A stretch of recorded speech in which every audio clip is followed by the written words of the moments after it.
आप देख रहे हैं राष्ट्र की आवाज हिंदी न्यूज।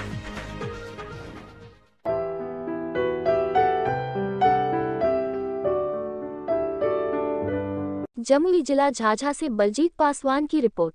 एडवोकेट मदन प्रसाद यादव का बयान। झाझा थाना में अपराधियों का अड्डा। झाझा थाना की कार्यशैली पर दाग लगाते हुए स्थानीय लोगों ने एसपी से मिलकर 7 सूत्री मांग को लेकर ज्ञापन सौंपा।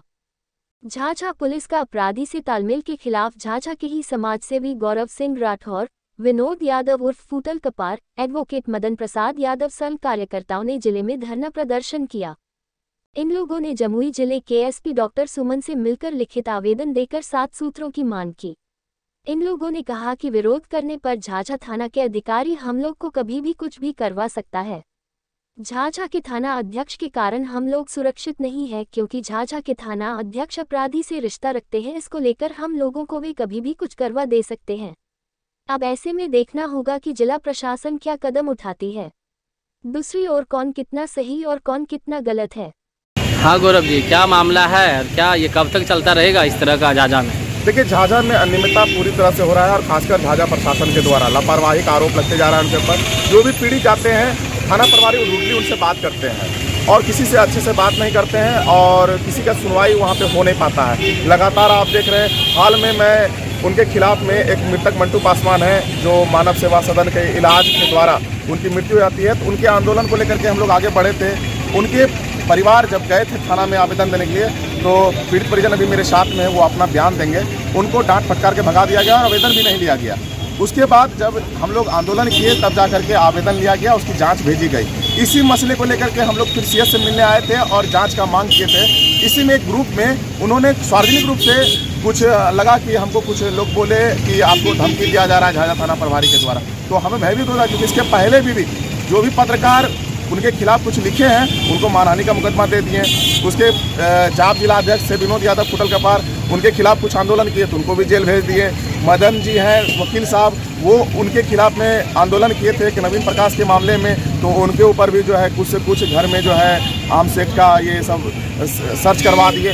तो हम लोग भी डर लग गया, फिर वो व्हाट्सएप में वो क्या लिखे और लिख करके वो डिलीट कर दिए। तो एक संदेह का विषय बनता है, कहीं सचमुच में कहीं हम लोग को भी तो वो टारगेट में तो नहीं ले रहे हैं। हालांकि लोग बोल रहे हैं, कुछ लोग थाना में बैठते हैं, वहाँ मेरे भी लोग हैं, वो लोग बोलते हैं कि आजकल आप टारगेट के मूड में है। ये भयभीत है, इसी कारण से हम लोग एसपी साहब से गुहार लगा रहे हैं कि इस तरह भविष्य में ना हो, क्योंकि 1-2-3 लोग तो जेल चल चुके हैं। अब हम लोग की बारी हो सकती है, क्योंकि हम लोग सोशल वर्कर हैं। लगातार प्रशासन को मदद किए हैं हर मामलों में, चाहे वो किसी भी मामला में हो, हम लोग प्रशासन को मदद किए हैं और प्रशासन इसका सिला मुझे ये देगी तो ये तो बेहद दुर्भाग्यपूर्ण है। कब तक आंदोलन चलेगी? ये आंदोलन लगातार चलेगा। इसका शुरुआत आज हुआ है और डीजीपी साहब से हम लोग मिलने जा रहे हैं। मांग क्या होगी आप लोगों का? देखिए, डीजीपी साहब से हम लोग पर्सनली व्हाट्सएप पे बात किए, उनसे अच्छा लगा, उनसे बात किए।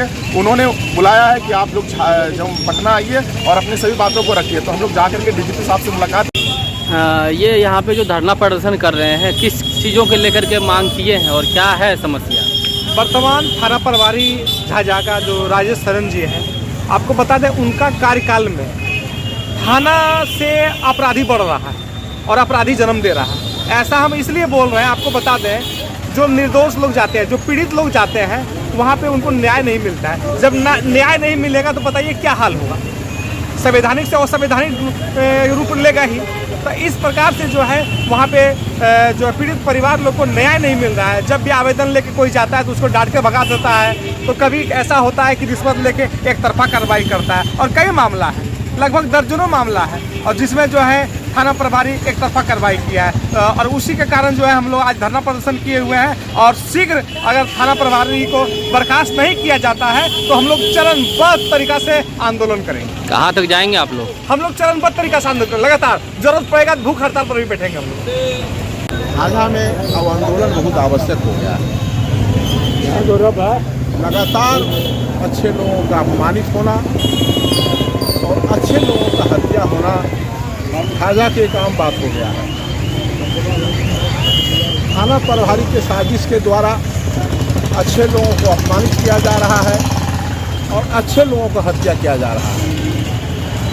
जो भी घटना हो रही है, चाहे वो सुगवा उड़ान में होवे, चाहे वो बोस बगान में होवे, चाहे वो झाझा के थाना के किसी भी कोने में होवे, वो राजेश थरन जो थाना प्रभारी है उसके मेल में आकर के अपराधी अपराध कर रहा है।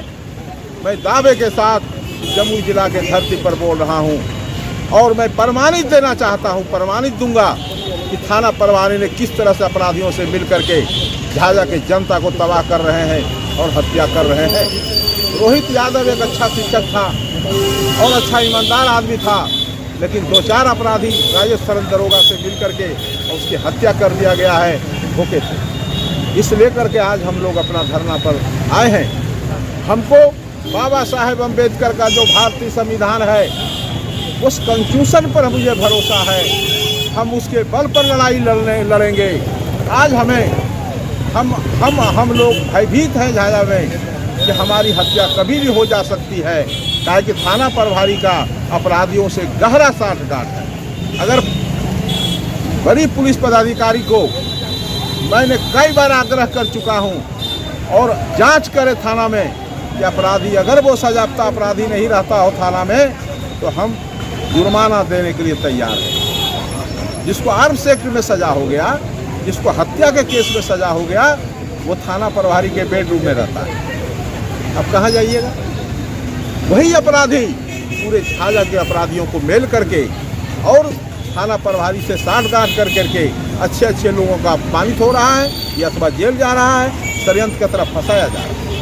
भाइयों, हम बड़ी पुलिस अधिकारी को आग्रह करते हैं कि ऐसे थाना प्रभारी पर अंकुश लगना चाहिए और मैं इतना कहता हूं कि आप जागरूक होइए। हम लोग